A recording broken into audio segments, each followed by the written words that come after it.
샬롬.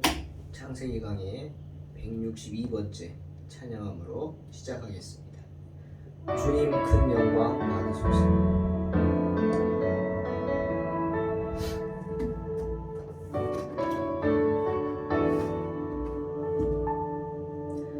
주님 큰 영광 받으소서. 홀로 찬양 받으소서. 모든 이름 위에 뛰어난 그 이름, 온 땅과 하늘이 다 찬양해. 겸손하게 우리 무릎 꿇고 주 이름 앞에 경배드리세. 모두 절하세. 독생자 예수 주님께 찬양 드리리. 모든 영광과 존귀와 능력 받으소서. 받으소서. 영광과 존귀와 능력 받으소서. 주님 받으소서. 그리스도 살아계신 하나님,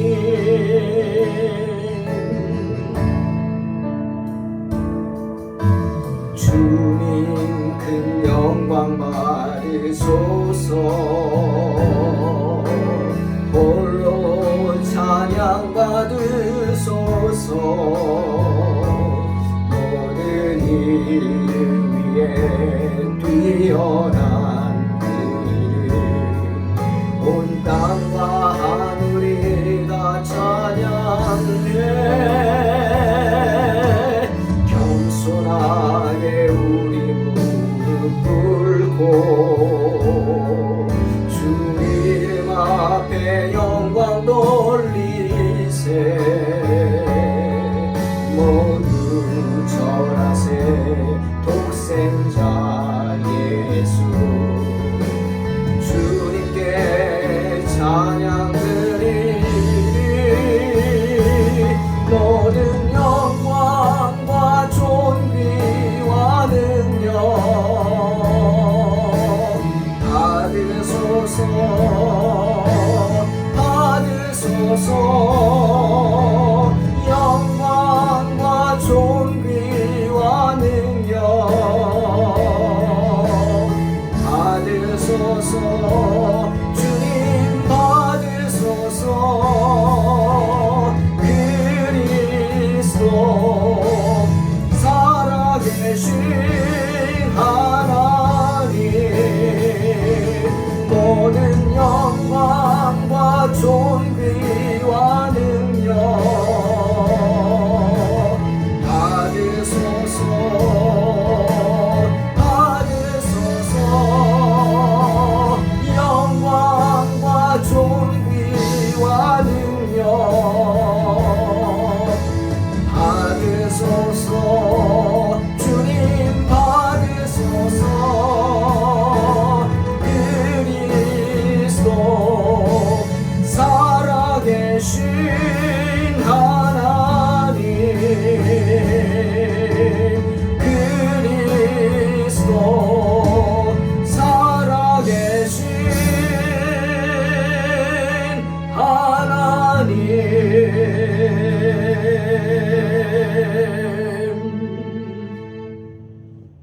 아멘. 있습니다.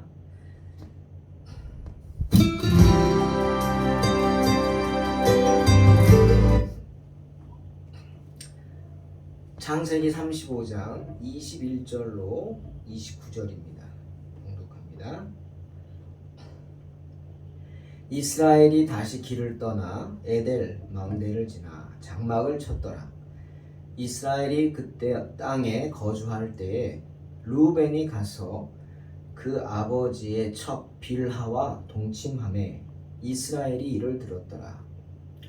야곱의 아들은 12이라. 레아의 아들들은 야곱의 장자 루벤과 그 다음 시므온과 레위와 유다와 이사갈과 스물론이요. 라헬의 아들들은 요셉과 베냐민이며 라헬의 여종 비라의 아들들은 단과 납달리요. 레아의 여종 실바의 아들들은 갓과 아셀이니 이들은 야곱의 아들들이요 밧단 아람에서 그에게 낳은 자더라. 야곱이 기럇 아르바의 마므레로 가서 그의 아버지 이삭에게 이르렀으니 기럇 아르바는 곧 아브라함과 이삭이 거류하던 헤브론이더라. 이삭의 나이가 180세라. 이삭이 나이가 많고 늙어 기운이 다함에 죽어 자기 열조에게로 돌아가니 그의 아들 에서와 야곱이 그를 장사하였더라.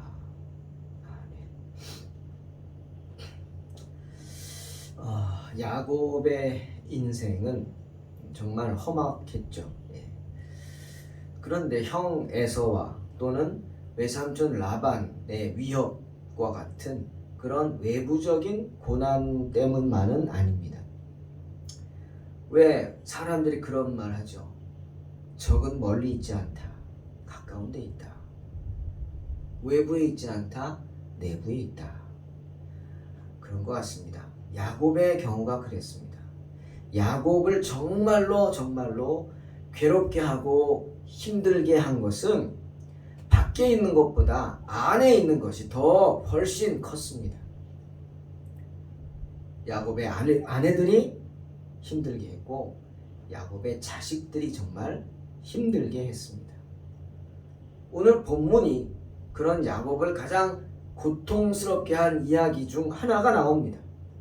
바로 야곱의 장남인 루벤이 아비의 야곱의 첩 빌하와 동침해 간음죄를 저질른 큰 이야기입니다. 죄의 이야기죠. 여러분, 장남이 어떤 존재입니까?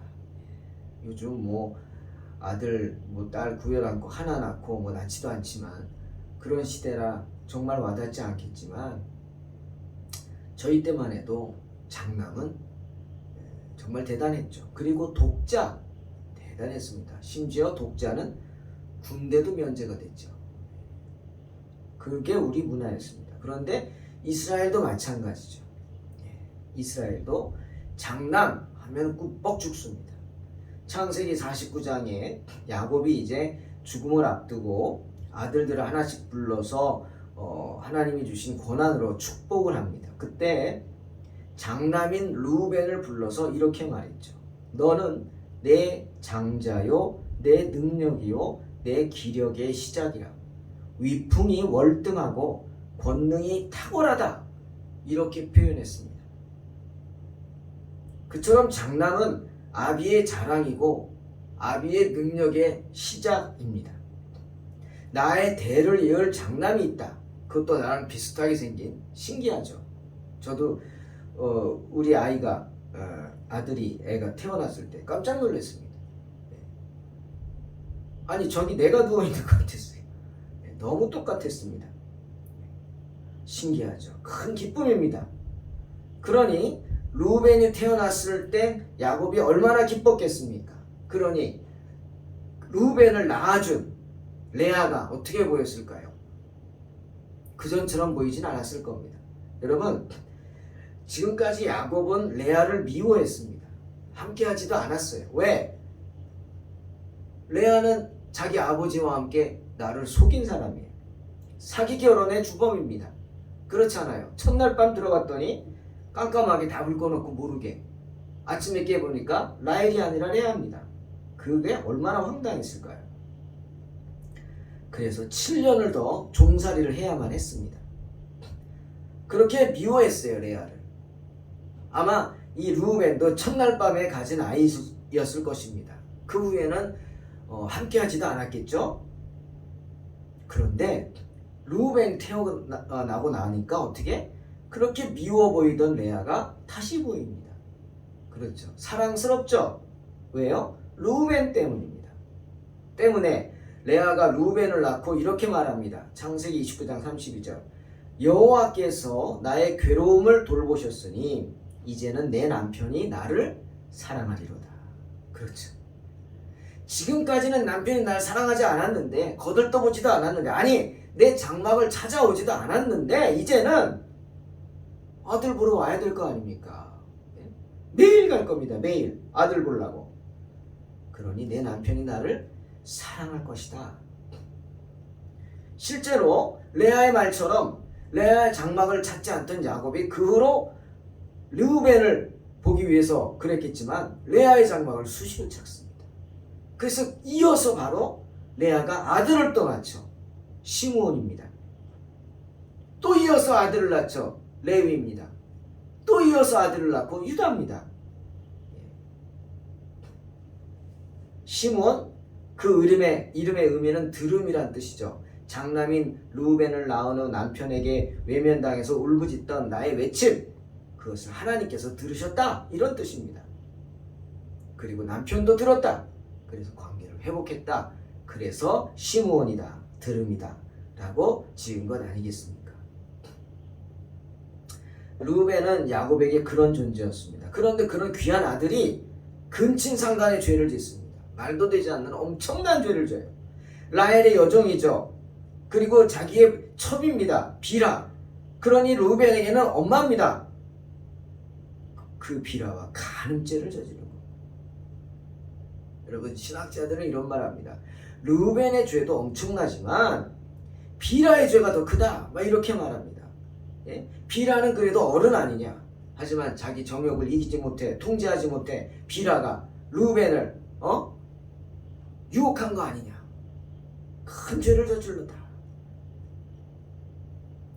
그 일로 인해서 비라는 남편인 야곱에게 그 후로 버림받습니다. 버림받아요. 그러면 그 아들들은 어떻게 될까요? 비라의 아들들이 둘이죠. 단과 납달리입니다. 그 어미가 미운데 그 아들들이 이쁠까요? 글쎄요. 아비에게 미움받지 않을까요? 아마 야곱의 눈에 더러워 보일지도 모르겠습니다. 의심할지도 모르겠어요. 너희가 진짜 내 애냐? 비라의 그 행동 거지를 보니까 정말 그렇게 유혹하고 음란한데 너희가 내 애인가? 아마 의심하지 않았을까요? 실제로 창세기 49장에서 야곱이 이제 단과 납달리에 대해서 예언을 하는데 그 축복이라고 하는 그 내용이 심상치 않습니다. 단에 대해서는 이렇게 말하죠. 단은 길가에 숨어있는 뱀이다. 오솔길에서 기다리고 있는 독사다. 말 발굽을 물어 말 탄 사람을 뒤로 떨어뜨리는 자다. 이렇게 예언합니다. 이게 축복입니까? 저주입니까? 또 납달리에 대해서는 더해요. 납달리는 풀어놓은 암사슴이다. 아양 떠는 소리가 요란하다. 공동번역은 이렇게 번역되어 있어요. 아양 떠는 소리가 요란하다. 즉 너희들은 단 납달리 너희는 비라의 자식 아니냐. 독사처럼 숨어서 남을 죽이려고 하는 자라. 뒤통수 쳤잖아요, 비라가. 정말 야곱의 마음을 물어뜯었죠. 심장을 물어뜯었어요. 정말 엄청난 고통을 줬습니다. 독사처럼 몰래 숨어서 물어서 독을 퍼뜨리는 독사같이. 그리고 암사슴, 아양 떠는 소리 요란한 암사슴, 즉 발정난 암사슴처럼 남을 유혹하려고 아양 떠는 소리가 요란하다, 이 뜻입니다. 여러분, 이게 축복입니까? 저주입니까? 야곱은 비라에게서 뒤통수 맞은 것을 이렇게 표현합니다. 비라는 정말 야곱의 가슴에 대못질을 한 여인입니다. 참 어밋버린 나이 많은 비라가 아들 르우벤을, 그것도 장남인 르우벤을 유혹해서 그를 큰 죄인으로 만들었어요. 야곱에게 얼마나 큰 시련이었을까요? 그것도 장남인데 버려야 되잖아요. 결국 그 일로 르우벤은 장자권을 잃게 됩니다. 때문에 원망하는 마음에서 야곱이 차마 단과 납달리도 아들들이니 대놓고 말은 못하지만 너희 어미가 그런 음란한 여자다 말하지는 못하지만 애둘러서 이렇게 표현한 것이 아닌가 그런 생각을 해봤습니다. 하지만 성경은 사랑했던 아내 라헬의 죽음이라는 고난 뒤에 비라와 루벤의 범죄로 인해서 큰 고통을 당한 야곱이 그럼에도 불구하고 그 엄청난 고통을 잘 감당해 나가는 모습을 칭찬합니다. 그래서 야곱을 뭐라고 불렀어요? 이스라엘이라고 호칭합니다. 지금까지는 이스라엘이라고 안 불렀어요. 그런데 이 순간부터 야곱을 이스라엘로 부릅니다. 아마 야곱이었으면 그런 고난들을 감당하지 못했을 거예요. 당장 잡아다가 죽이든지 뭐 난리가 났을 거예요. 그런데 이제는 이스라엘이라. 장자의 축복을 받은 하나님께 구별된 그런 약속의 자녀들. 이스라엘이다. 때문에 그런 엄청난 고난도 감당할 힘을 얻게 됐다는 것. 때문에 그럼에도 불구하고 그런 재난을 견디는 놀라운 인내를 보여주었다는 것입니다. 왜죠? 하나님의 섭리에 순종했기 때문입니다. 하나님께 맡긴 거죠. 원수 갚는 게 누가 있다고요? 하나님께 있다고 했어요. 내게 있다고. 때문에 창세기 저자 모세는 이렇게 야곱을 이스라엘이라고 호칭하면서 그를 존경하는 마음을 보내는 것입니다. 창세기 49장 4절 다시 봅니다. 루벤아 너는 내 장자요 내 능력이요 내 기력이 시작이라 위풍이 월등하고 권능이 탁월하다마는 물의 끓음 같았은즉 너는 탁월하지 못하리니 내가 아버지의 침상에 올라 더럽혔음이로다. 그가 내 침상에 올랐었도다. 분명히 야곱은 루벤의 죄를 지적합니다. 하지만 이런 생각합니다. 루벤이 그런 큰 죄를 저질렀는데 야곱은 뭐 했을까? 아니 정말 자식 일은 부모도 어쩌지 못한다고 우리가 말은 그렇게 합니다. 그래서 다른 사람 자식들 얘기 왈가왈부 하지 말라고 저도 늘 얘기합니다. 너나 잘하세요. 항상 그런 마음이죠. 네 자식이나 잘 돌봐라. 남의 자식 뭐라 그러지 마라. 그냥 기도해줘라. 답답하면. 그렇죠? 야곱은 어땠을까요? 장남이 그 모양이었으니 자기가 제대로 양육하지 못했잖아요. 우리 알잖아요. 야곱이 형 에서를 만나면서 가족들을 구분하지 않습니까? 어떻게 아버지가 자기 자식들인데 너는 죽어도 되는 애, 너는 죽으면 두 번째로 되는 애, 너는 죽으면 안 되는 세 번째로 되는 애, 너는 진짜 안 돼 죽으면 이렇게 구분을 해서 나가게 합니까? 이게 아이들에게 얼마나 큰 상처고 부인들에게 얼마나 큰 상처가 됐을까요? 네? 난 아버지 아들인데 나는 첩의 아들이라 난 총알바지야. 네? 이런 생각들 안 할까요? 그러니 아버지를 이제 힘이 없을 때는 눌려 살지만 이제는 장성해서 가축 떼를 맡길 정도가 되면 아비 말을 듣냐고요? 안 듣죠. 그게 세겜의 이야기 아닙니까? 디나의 모습 아닙니까? 예? 그리고 아비를 무시하고 가서 세겜 족속을 잔인하게 도륙한 시므온과 레위, 그리고 뒤따라 들어가서 세겜 성을 털어서 도둑질하고 강도질한 아들들의 이야기 아닙니까? 야곱의 큰 고통이었죠. 여러분, 루벤 주변에 여자가 없었을까요? 그래서 아비의 첩을 넘봤을까요? 아니죠. 이 한 가지만 봐도 야곱의 아들들의 영적인 상태가 어땠는지 우리는 알 수 있습니다. 그러니까 뒤에 가서 우리 더 뒤에 나오지만 유다가 자기 며느리 다말하고 범죄하지 않습니까? 그게 뭐 며느리인 줄 모르고 했죠. 근데 왜 했어요? 뒤에 가면 보이지만 창녀를 찾았습니다. 예? 참 기가 막힌 이야기가 갈수록 나올 겁니다. 우리는 마음의 준비를 해야 합니다. 예. 그래도 감사한 것은 야곱이 그 고난을 인내했다는 겁니다. 에스겔 18장 2절에 이스라엘에는 이런 속담이 있어요. 아버지가 신 포도를 먹었으므로 그의 아들의 이가 시다. 아니, 아버지가 신 포도를 먹었는데 왜 아들의 이가 십니까? 이해가 안 되죠. 그런데 이스라엘은 그렇게 생각했어요. 그게 속담이에요. 즉 아버지가 잘못하면 그 아들도 죄인인 거예요. 왜 우리 옛날에 조선시대인가요? 연좌제 있지 않습니까? 연좌제. 연대 책임지는 죄. 사돈의 팔촌이 죄를 지면은 구족을 멸하라.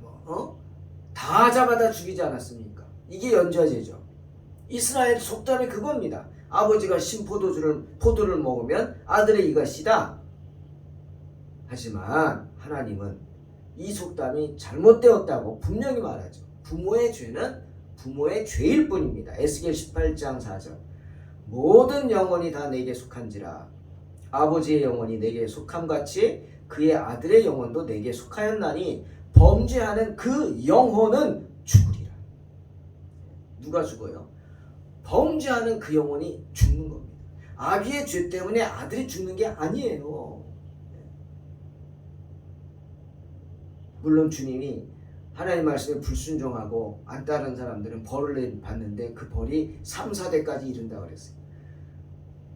3, 4대까지 벌 받는다는 그런 의미로도 들리지만 3, 4대에 이르도록 자녀들이 그 아비의 죄 때문에 고통을 당한다는 거예요. 그 죄가 유전이 돼서 그렇다기보다는 그 집안이 그렇다는 거예요.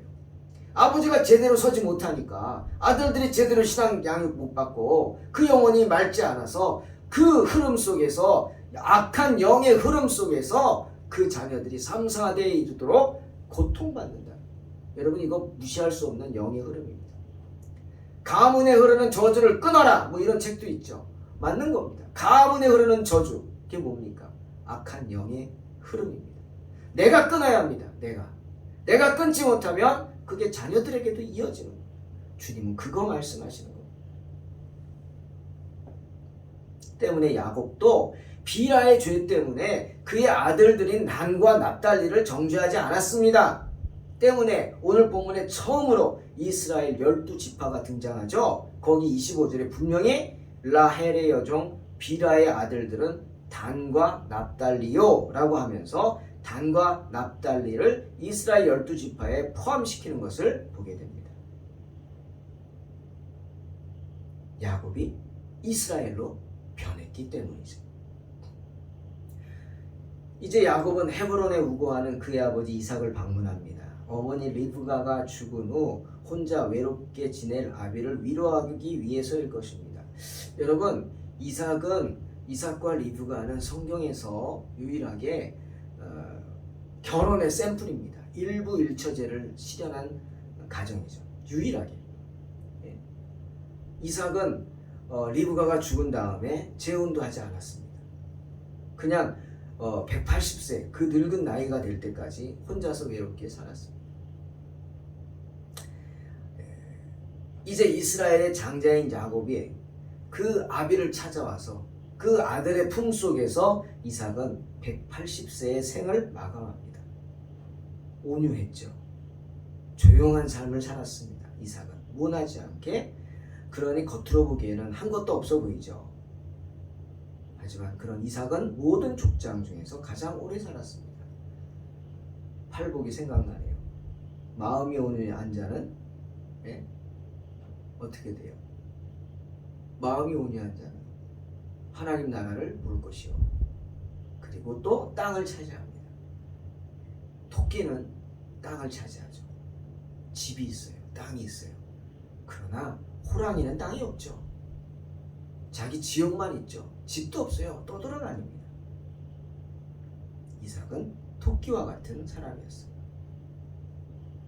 또한 아비 이삭의 장례를 야곱이 혼자 하지 않고 형인 에서와 함께 엄숙하게 평화롭게 치르는 것을 보게 됩니다.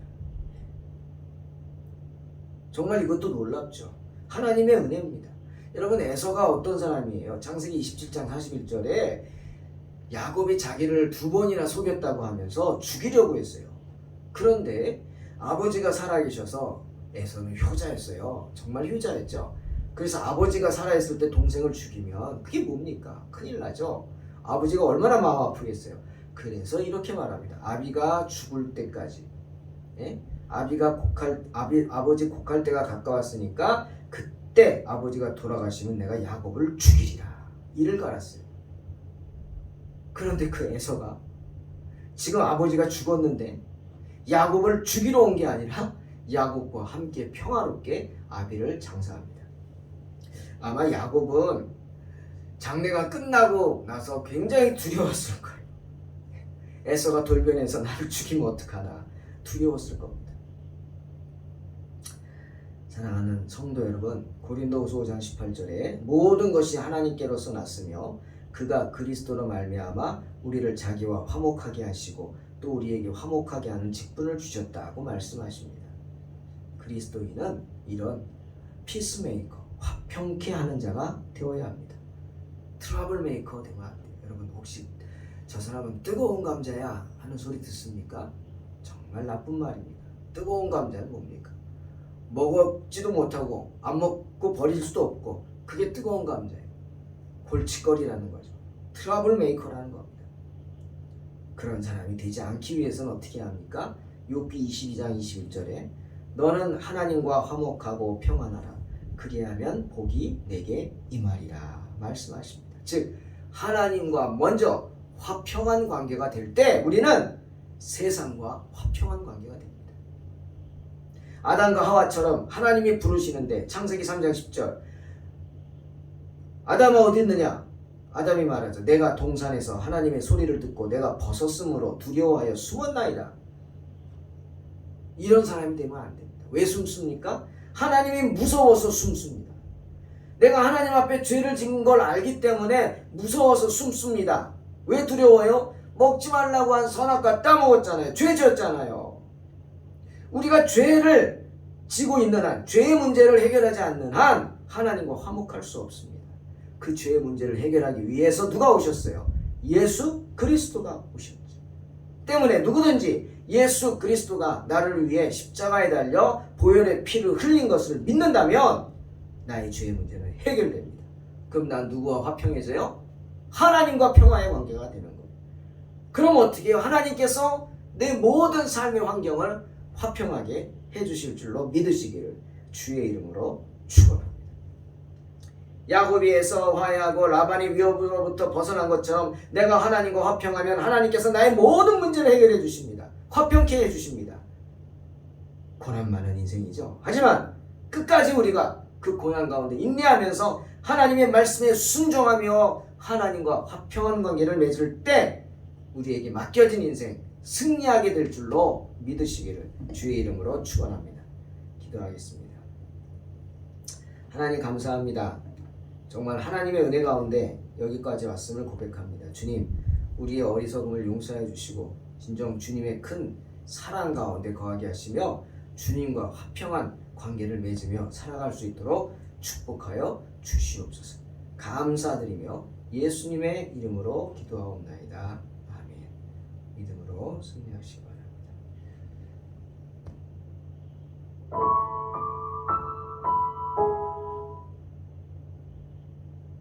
주님 큰 영광 받으소서.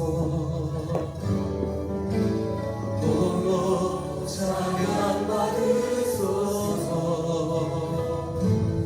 모든 이름 위에 뛰어난 그 이름 온 땅과 하늘이 다 찬양해. 겸손하게 우리 무릎 꿇고 주님 앞에 영광 돌리세. 모두 전하세 독생자 예수 주님께 찬양 드리리.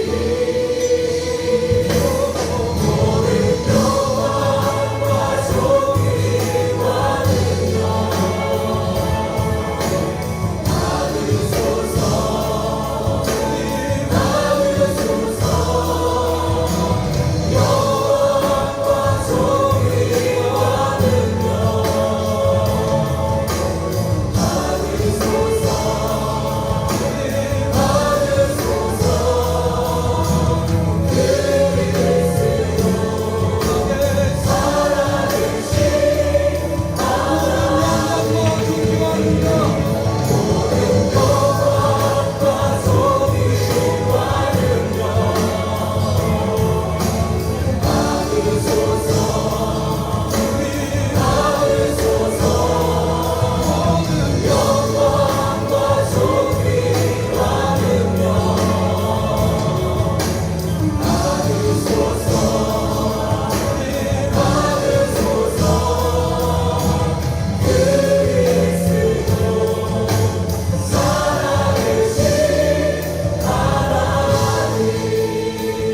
주님